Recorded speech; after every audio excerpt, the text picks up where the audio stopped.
दोस्तों, आज की कहानी का शीर्षक है कुछ भी करने से पहले 2 मिनट सोच लेना चाहिए। भयंकर भूल की कहानी। यह कहानी हमें सिखाएगी कि जीवन में जो भी निर्णय हम लेते हैं तो हमें पहले उसके बारे में पूरा ज्ञान होना चाहिए। इस कहानी के अंत में एक प्रश्न पूछा जाएगा जिसका जवाब भी इसी कहानी के अंतर्गत मौजूद होगा।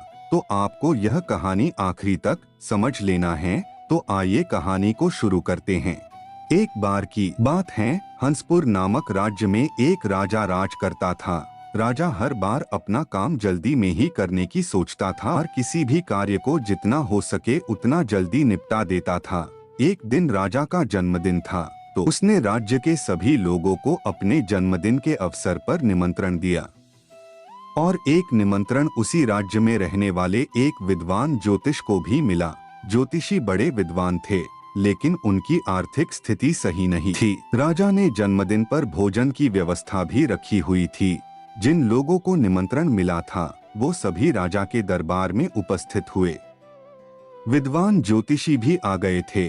सभी ने भोजन किया और सभी ने उनकी हैसियत के अनुसार राजा को जन्मदिन का तोहफा भी दिया। सभी तरह तरह की वस्तुएं भेंट कर रहे थे। राजा बड़े खुश हो रहे थे। तभी ज्योतिषी ने भेंट के रूप में राजा को एक ज्ञान की बात कही। ज्योतिषी बोला, मेरे पास भेंट में देने के लिए कुछ नहीं है। मैं तुम्हें एक बात कहता हूँ, उसे हमेशा याद रखना। जीवन में कुछ भी कार्य करो तो पहले 2 मिनट के लिए सोच लेना चाहिए। तभी सभी लोग हंसने लगे और वहाँ से चले गए। जब रानी गर्भवती थी, राजा को किसी कारणवश अपना राज्य छोड़कर जाना पड़ा। राजा को एक लड़का हुआ। समय बीतता गया और राजकुमार बड़ा हो गया और राजा के वापस राज्य आने का समय हो गया। और जब राजा अपने राज्य आ रहे थे तो रास्ते में बहुत परेशानियां हुई, जिसके कारण राजा बहुत क्रोधित थे और उनका लड़का भी उनसे कम नहीं था। लेकिन राजा ने अपने राजकुमार को अभी तक देखा नहीं था। राजा क्रोधित थे और रास्ते में उनको उनका राजकुमार मिल गया। राजकुमार काफी जिद्दी था, तो उसने राजा से आमने सामने युद्ध की जिद कर ली। राजा क्रोधित थे तो उन्होंने शर्त रख ली कि हारने वाले को डोट मृत्यु दंड मिलेगा। दोनों ने में युद्ध शुरू हो गया और राजकुमार युद्ध हार गए।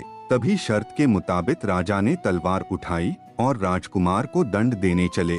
तभी उन्हें अपने जन्मदिन पर ज्योतिषी द्वारा मिली भेंट याद आई और उसने 2 मिनट के लिए सोचा और राजकुमार से पूछा, तुम्हारे माता पिता कौन हैं? तभी उसने कहा, पिता का तो पता नहीं, लेकिन माँ से मिला सकता हूँ। और उसने राजा को अपनी माँ से मिलाया तो राजा हैरान हो गया। राजा ने कहा, आज तो अनर्थ हो जाता। ज्योतिषी से मिली भेंट उन सभी कीमती वस्तुओं से भी महंगी है। अगर आज वो बात याद नहीं आती तो आज सब कुछ नष्ट हो जाता।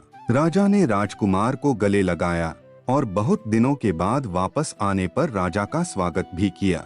राजा को बार बार ज्योतिषी की भेंट स्वरूप कही गई बात याद आती है तो राजा का मन विचलित होता रहता है कि उस दिन सभी ज्योतिषी की बात सुनकर हंस रहे थे और आज उसी बात ने इतना बड़ा अनर्थ होते हुए बचा लिया। राजा को विचार आया कि एक बार उस ज्योतिषी को बुलाकर उसे कुछ पुरस्कार दिया जाना चाहिए और उसे सम्मानित किया जाना चाहिए। राजा ने तुरंत अपने सिपाहियों को बुलाया और उस ज्योतिषी को कहीं से भी ढूंढ कर लाने को कहा कि उन महात्मन को आदर पूर्वक वो जहाँ भी हो उन्हें ढूंढ कर लाओ। राजा के सिपाही उस ज्योतिषी को ढूंढने निकल गए और उन्होंने ज्योतिषी जी को कई जगहों पर ढूंढा और अंत में सिपाहियों को महात्मा मिल गए और सिपाही महात्मा को आदर पूर्वक राजा के पास ले आए। राजा ने ज्योतिषी का स्वागत करवाया और उनको भोजन करवाने के पश्चात राजा ने ज्योतिषी को डोट अपने साथ घटित हुई पूरी घटना सुनाई और फिर ज्योतिषी को कई उपहार देकर सम्मानित किया। राजा ने ज्योतिषी को बताया कि आप मुझे उस दिन अगर वो भेंट नहीं देते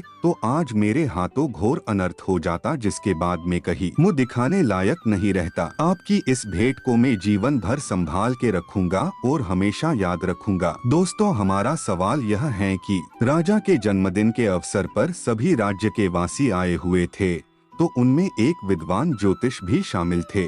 सभी ने उपहार में कुछ न कुछ दिया था। लेकिन राजा को उपहार स्वरूप उस ज्योतिष ने ऐसा क्या दिया था जिसे राजा आज भी याद करते हैं? दोस्तों, आप कमेंट में इसका जवाब जरूर बताएं और हमसे जुड़े रहने के लिए आप हमारे चैनल को जरूर सब्सक्राइब कर सकते हैं। धन्यवाद।